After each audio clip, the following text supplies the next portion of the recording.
You were recently in El Salvador with Kathy Wood, speaking about building new capital markets.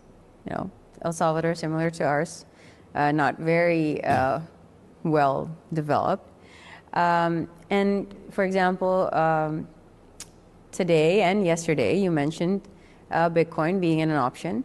And as you know, it's one of the top or most distributed networks in the world. Yes, it is. The best distributed network in the world.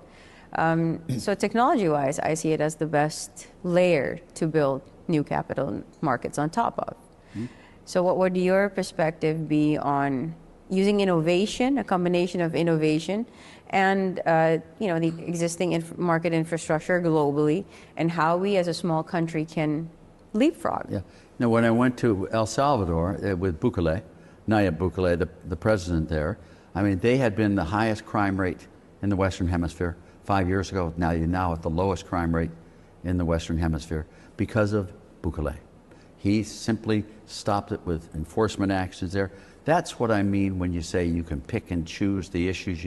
He had a real problem. He solved that problem.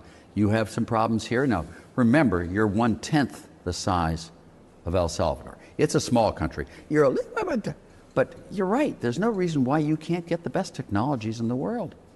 Why can't you be a Bitcoin country as well? Now the U.S. has a much bigger problem adapting because we have so much, but you can pick and choose. And I think you've been brilliant in your desire to incorporate Bitcoin into Suriname. It's a brilliant innovation. Why not? I look at the Surinamese dollar, and it's not doing very well. It's not.